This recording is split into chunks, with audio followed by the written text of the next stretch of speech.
संभल हिंसा पे सरकार ने जो कमेटी बनाई थी उसकी रिपोर्ट आज आ गई है, जिसमें काफ़ी आश्चर्यजनक खुलासे हुए हैं। जो कभी 1947 में हिंदुओं की आबादी संभल में 45% हुआ करती थी, जो आज घट करके 15% हो गई है। और उसका सबसे बड़ा कारण जो राजनीतिक तुष्टीकरण और वोट बैंक की राजनीति, जिसके साजिशतन वहाँ पे दंगे करवाए गए, और इन सारी चीज़ों का खुलासा इस रिपोर्ट में किया गया है। हमारे साथ कुछ लोग मौजूद हैं, उनसे हम जानना चाहेंगे कि इस रिपोर्ट पे उनकी क्या राय है। जब से हमारे देश को आज़ादी मिली है सन 1947 में, उसके बाद से ही जो है इस बात की कोशिश होने लगी थी कि भारत का कैसे इस्लामीकरण कर दिया जाए, और इस एजेंडे को आगे बढ़ाया है नेहरू के ख़ानदान ने। जो नेहरू और इंदिरा का छिपा हुआ एजेंडा था कि जो भारत का एक हिस्सा जो इस्लामीकरण की भेंट चढ़ा दिया, बाकी हिस्से को भी जिस तरह से उसका शासन था, जिसमें जो है मुस्लिम नंबर 1 का नागरिक था, हिंदू नंबर 2 का नागरिक था। कश्मीर आप देख रहे हैं, इसके अलावा अन्य भी देश के हिस्सों में, उत्तर प्रदेश में संभल में भी जो हुआ है, ये उसी एजेंडे का हिस्सा था। ये तो हिंदुओं का सौभाग्य है कि केंद्र में नरेंद्र भाई मोदी जी की सरकार आ गई, उत्तर प्रदेश में योगी आदित्यनाथ जी की सरकार आ गई, और उनके कार्यकाल में इन्होंने हिंसा की जिसकी निष्पक्ष जांच हुई। आज तक कभी इस तरह की निष्पक्ष जांच हुई ही नहीं थी। इसके लिए हम बधाई देना चाहते हैं उत्तर प्रदेश के मुख्यमंत्री माननीय योगी आदित्यनाथ जी को कि जिस तरह से जांच उन्होंने कराई। और हमारा निवेदन है, हम उम्मीद करते हैं कि जल्दी ही राज्य सरकार और केंद्र सरकार मिलकर के कोई ऐसा ऑपरेशन करेंगे जिससे हिंदुओं को संरक्षण मिल सके। और बिल्कुल, क्योंकि इससे पहले जो भी वहाँ पर संभल में दंगे होते थे या कहीं पर भी दंगा होता तो हम सोचते थे कि इसके स्थानीय कारण होंगे, जो कम्युनल क्लैशेस होते हैं, लेकिन किसी राजनीतिक फ़ायदे के लिए, वोट बैंक की राजनीति के लिए किसी एक वर्ग को, उसकी आबादी को घटा देना सिलसिलेवार तरीके से, और उसके बाद से परमानेंट उस सीट को अपने लिए बना लेना, ये कहाँ तक जायज़ है सर? देखिए, ऐसा है कि संभल में जैसा कि अभी तो जांच रिपोर्ट आई है, लेकिन इसके पहले भी सबका यही मानना था कि डेमोग्राफी तेज़ी से चेंज हो रही है। 45% से 15% पर हिंदू आ गए। कई सारी खुफिया रिपोर्ट हैं कि अलकायदा और लश्कर तैयबा जैसे आतंकी मॉड्यूल वहाँ पर प्लांट किए गए हैं, काम करते हैं। वो उस तरीके से आतंकवादी घटनाओं की साजिश होती है। उसी साजिश के तहत वहाँ पे दंगा कराया गया कि डर करके लोग भाग जाएंगे, पुलिस प्रशासन दब जाएगा।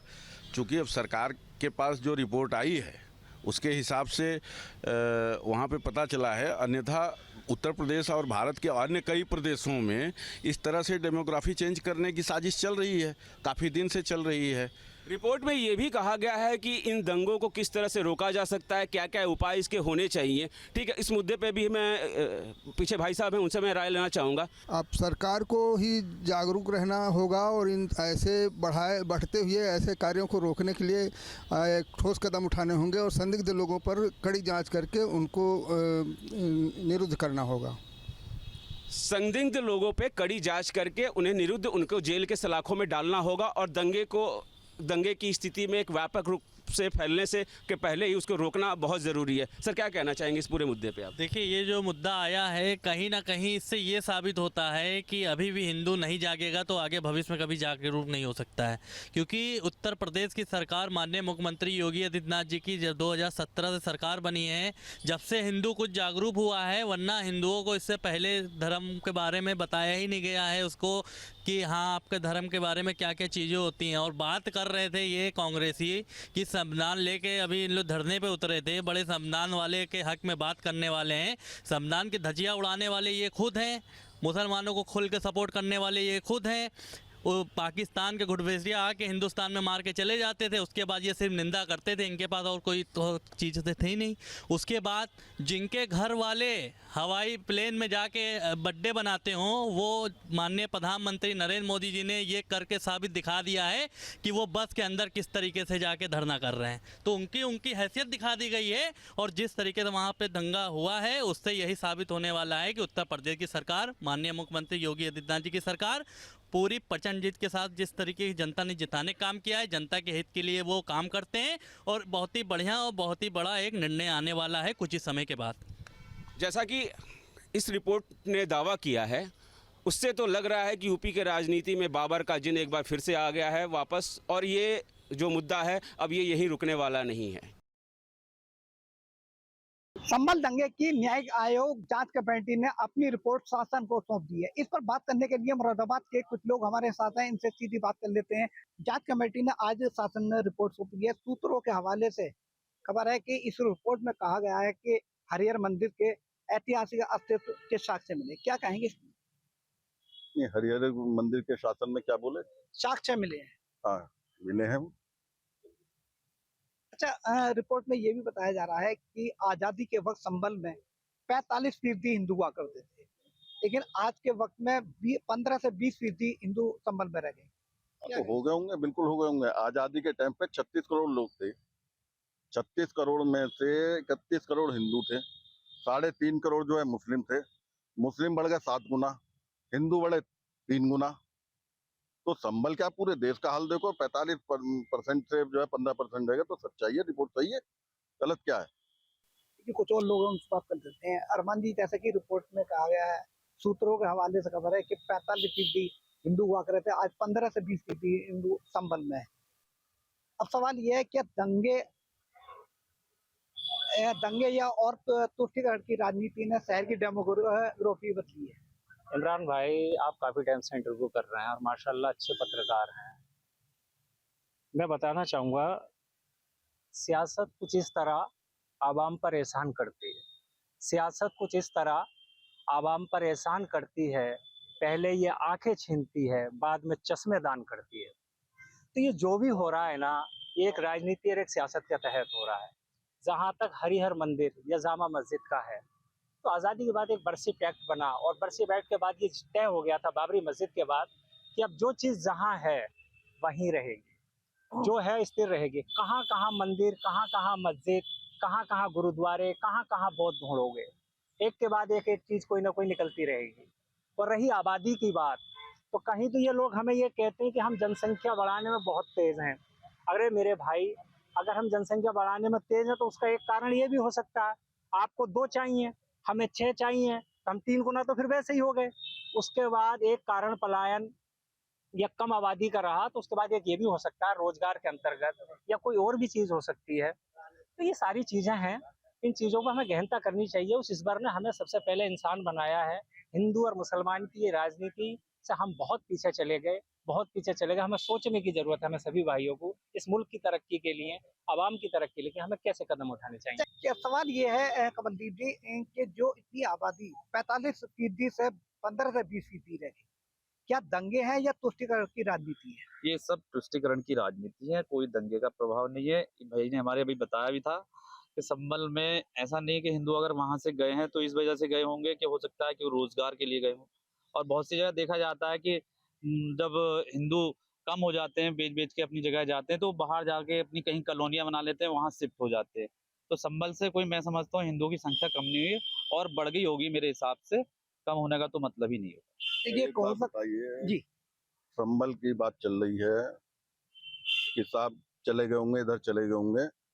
पाकिस्तान में 20% थे आजादी के टाइम पे, वहाँ 3% रह गए। तो कौन जिम्मेदार है वहाँ का? हिंदू जो है 3% रह गए, कौन जिम्मेदार है वहाँ का?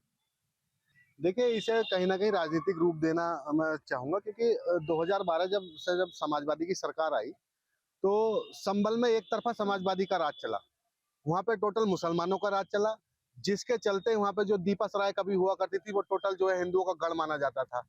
आज की तारीख में दीपा सराय में एक भी हिंदू अगर बच्चा दिखा दे, तब से ये राजनीति चली आ रही है। कुछ डरा धमका के मकान खाली करवा दिए गए, कुछ लोगों को जो है मजबूरी में औने पौने दामों में मकान बेचने पे मजबूर कर दिया गया, वहां से भगा दिया गया।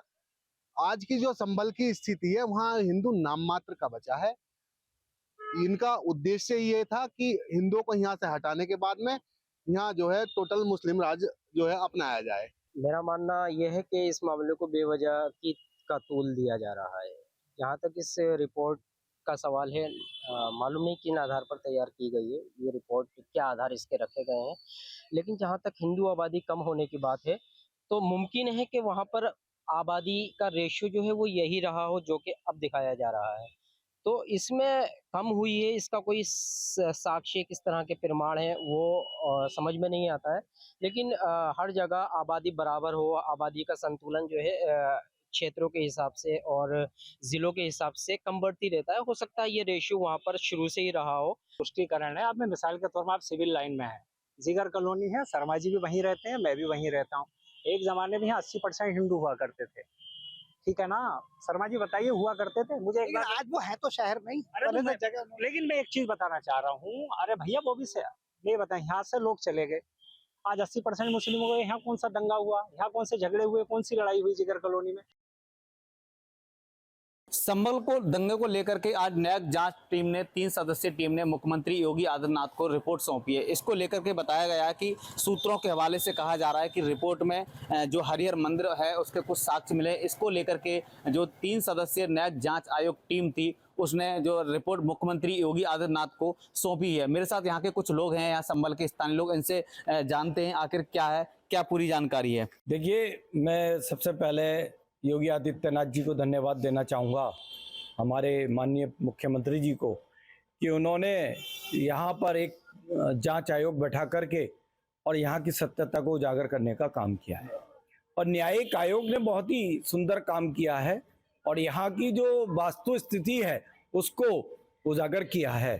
संभल में जो आतंकवादी का अड्डे बताए और ये कहा कि यहाँ ये इस पर जो उस दिन 24 नवंबर को जो घटना हुई उसका वास्तविक वर्णन जो उन्होंने किया है, उससे ये स्पष्ट हो जाता है कि संभल एक बहुत ही सुई की नोक पर रखा हुआ है और उसमें कभी भी कुछ भी घटना हो सकती है। उस दृष्टिगत संभल में सामरिक दृष्टि से सेना का डिप्लॉयमेंट होना चाहिए, प्रशासनिक अधिकारियों का संभल में बैठना होना चाहिए और प्रशासनिक व्यवस्था बहुत टाइट होनी चाहिए। मैं केवल आखिर में यही कहूँगा, जो ये न्यायिक आयोग गठन किया गया 3 सदस्यीय है और इसने जो रिपोर्ट दी है वो रिपोर्ट बढ़िया है और उसी रिपोर्ट के अनुसार हमें सुरक्षा प्रदान की जाए। हमारी योगी जी से यही प्रार्थना है और प्रधानमंत्री जी से भी यही प्रार्थना है। जो बातें ही वो सब खुल चुकी हैं और जो ना खुली थी वो आयोग ने खोल दी हैं, तो उसके अनुसार कार्रवाई होनी ही चाहिए। मुख्यालय संभल में होना ही चाहिए। क्या हिंदुओं की आबादी कम हुई है जो प्रतिशत में? बहुत कम हुई है, बहुत कम। काफी लंबे समय से तो बताया जा रहा है कि 1947 में 45% थी और अब जो आबादी है हिंदुओं की मतलब घट करके 15%। 15 ही है। अब समझ लीजिए क्या मान रहा है इसको, क्या मान रहा है अब तो ये जो अधिकारी हैं, जो प्रशासनिक अधिकारी हैं, मुख्यमंत्री जी हैं, प्रधानमंत्री हैं, इन बातों को इन्हें सोचना चाहिए कि ये पब्लिक घटती आ रही है और इसका क्या उपाय है। ताकत तो है ही, अंडरग्राउंड है, आज वो अंडरग्राउंड है। पुलिस ना हो, अधिकारी ना हो तो इनका तो राज हो ही जाएगा। रिपोर्ट तो आयोग ने बहुत अच्छी सौंपी है जो यहाँ के लिए होनी चाहिए। उन्होंने हिंदुओं का खुलासा दिया है और 45% हिंदू था, अब घट के 15% हो गया है। और अगर यहाँ पर प्रशासन और सरकार का ध्यान हमारी तरफ नहीं हुआ तो आने वाले टाइम में और भी हिंदू यहाँ से कम हो जाएगा। आने वाले टाइम में और 5-7% और कम हो जाएगा यहाँ से। 24 नवंबर 2024 को हुई संभल में हिंसा के बाद प्रदेश के मुख्यमंत्री ने न्यायिक 3 सदस्यीय टीम जो है गठित कराई थी, जिसमें न्यायिक जांच की गई थी। आज न्यायिक जांच की 400 पन्नों की रिपोर्ट न्यायिक जो पूर्व जज हैं उन्होंने प्रदेश के मुख्यमंत्री को सौंपी है। उसमें कई बड़े आरोप सामने आए हैं, कई अहम मुद्दे सामने आए हैं। उन में सूत्रों के हवाले से ये भी पता चला है कि संभल जो है कट्टरपंथी यानी प्रतिबंधित जो संगठन है उनका अड्डा बन चुका है और जो झगड़ा हुआ था वो पठानों और तुर्कों के बीच हुआ था। हमारे साथ कुछ लोग अमरोहा के मौजूद हैं, इनसे जाने देते हैं। आज 3 सदस्यीय टीम ने 400 पन्नों की रिपोर्ट प्रदेश के मुख्यमंत्री को सौंपी है। उसमें ये कहा गया है कि जो दंगा हुआ था उसके पीछे जो है सोची समझी साजिश थी। अगर ऐसा है तो वो जांच में इतने 400 पन्नों में पता चलना चाहिए था किसकी साजिश है। और जैसा मैंने रिपोर्ट में देखा तो मुझे वो एक शेर याद आया कि सुने हैं कौन यहाँ, हर तरफ अंधेरा है, हवाओं के खिलाफ किसका चिराग जलता है। न्यायिक जांच में जो तथ्य सामने आए तो वो मुझे पहले दिन जब राइट्स हुए थे, जब वो दंगे हुए थे और जो हमने नेशनल टीवी पे जो न्यूज़ देखी थी उसमें शासन और प्रशासन की जो टिप्पणियाँ थी, उन्होंने पहले ही दिन पहले ही घंटे मान लिया था कि ये तुर्कों की और पठानों की आपसी लड़ाई है। आज 400 पन्नों में इतने महीने बाद भी न्यायिक जांच में वही निकल के आया है, तो कहीं ना कहीं इसमें जो है इस पर सवाल उठते हैं। ये 2014 से लफ्ज़ बहुत चल रहा है, पलायन। भारत एक प्यार करने वाला भाईचारे का प्रतीक है। भारत में अक्सर ऐसा होता रहा है कि लोग रोजी रोटी के लिए, अपनी आजादी ज़िंदगी के लिए, पढ़ाई के लिए, अपने कल्चर के लिए, अपने भविष्य के लिए माइग्रेट होते रहे। ऐसी बहुत सारी कॉलोनियाँ हैं, ऐसे बहुत सारे मोहल्ले हैं और बहुत सारे गांव भी मिलेंगे आपको जहाँ कभी मुसलमान 90% होते थे और आज वो वहाँ 5% हैं। लेकिन वो पलायन नहीं है, वो रोजी रोटी के लिए गए, वो हैं इसी भारत में, वो सब भारत के नागरिक हैं। कई बार आदमी पतली गली में रहता है, उसको अल्लाह ऊपर वाला देता है, ईश्वर देता है उसे, वो चौड़ी गली में अच्छी कॉलोनी में जाके बस जाता है। कई बार बच्चे पढ़ जाते हैं तो बड़े शहरों में चले जाते हैं। प्रशासन ने काफ़ी कोशिश करी है, लेकिन फिर भी दंगा काफ़ी हद तक काफ़ी बढ़ गया था, लेकिन पलायन का कोई मामला नहीं है इसमें। आप सभासद हैं, जिम्मेदार हैं, तो वहाँ पर जो है ये वादा किया गया कि वहाँ जो इस्लामिक कट्टरपंथी संगठन है उनका एक अड्डा संभल बन चुका है। ऐसा कुछ नहीं है। संभल में तो वैसे ही आप बता रहे हैं पहले ही कि मुसलमान ज़्यादा हैं, तो ज़्यादा मुसलमान हैं तो ज़्यादा वहाँ संस्थाएं भी होंगी मुसलमानों की, तो अड्डा कहाँ से बन जाएगा। और मुसलमान के जो मदरसे वगैरह ये सब हैं, इसमें ये काम होते ही नहीं, वहाँ तो अल्लाह का कलाम लिया जाता है बस। देखिए, पुलिस ने बहुत अच्छा काम किया है वहाँ पर, और जिस तरीके से कुछ अराजनिक तत्व जो थे उन्होंने दंगे को बढ़ाने की कोशिश की है। पुलिस ने अगर वहाँ पर पुलिस सही समय पर एक्शन नहीं लेती तो बहुत बड़ा ये दंगा होने की संभावना थी। क्या आप मानते हैं कि संभल जो है वो इस्लामिक कट्टरपंथियों का एक अड्डा बन चुका है? नहीं, ऐसा तो कुछ अभी तक हमने ना ही देखा ना ही कहीं पढ़ा। और वहाँ एक संभल आपसी भाईचारा, प्रेम और मोहब्बत से रहने वाला शहर है, और पहली बार ही संभल में इतना बड़ा हादसा देखने को मिला है, इतना बड़ा दंगा हुआ है। ये हो सकता है जो SIT की जांच है यही इस पर डिसाइड करेगी, और जो उन्होंने फैसला किया है ये सुयोजित साजिश है या दंगा हुआ है, इसके बारे में जो न्यायिक जांच है वही आपको स्पष्ट तौर पर बता पाएगी। दूर से तो इस बारे में जो है कुछ कहना मुश्किल है, जब तथ्य सामने आएंगे जब इस बात का सही प्रमाण मिलेगा कि हुआ क्या है। और जहाँ तक इस जामेद का फैसला, वो जब तक कोर्ट का फैसला नहीं आ जाए इसको कुछ कहना तय करना मेरे हिसाब से तो गलत है। पुलिस ने बहुत अच्छा काम किया है। अगर पुलिस इतने मुस्तैदी से काम नहीं करती तो हो सकता था कि परिणाम कुछ और होते और ये दंगा और भयानक रूप में सामने आता। पुलिस का काम सराहनीय है और उन्हें दंगे को समय रहते जितना भी हुआ उसे रोकने में पूरा प्रयास किया। दूसरा बड़ा आरोप उसमें लगा है कि हिंदू जो है सिर्फ 15% रह गए हैं और जो लोग हैं वो पलायन कर रहे हैं। ये पलायन का मुद्दा तो चाहे बिहार का हो चाहे कहीं का भी हो, वो पलायन हमेशा से फाइनेंशियल कंडीशन पर डिपेंड करता है। अब बिहार के कम से कम 45% लोग पूरे देश में काम करते हैं, तो आप ये कोई कहने लगेंगे कि बिहार से पलायन होने लगा हिंदुओं का? पलायन सिर्फ और सिर्फ आपके इकोनॉमिक क्राइसिस पर डिपेंड करता है। जहाँ उसको रोजी रोटी मिलेगी वो वहाँ जाएगा। अगर इसमें भी सरकार को सोचना चाहिए कि वो पलायन क्यों हो रहा है, सरकार को वहाँ इंडस्ट्रीज बढ़ानी चाहिए, रोजगार के अवसर बनाने चाहिए कि जो लोग वहाँ रोजी न मिलने के कारण बाहर जा रहे हैं वो हमारे रहकर अपना काम शुरू करें और पलायन से रोका जाए। तो ये थे हमारे साथ अमरोहा के रहने वाले लोग जिन्होंने बताया कि वहाँ किस वजह पर पुलिस के सतर्कता के चलते जो है वो बड़ा दंगा होने से रुका है। अफसर अली, न्यूज़ स्टेट, अमरोहा।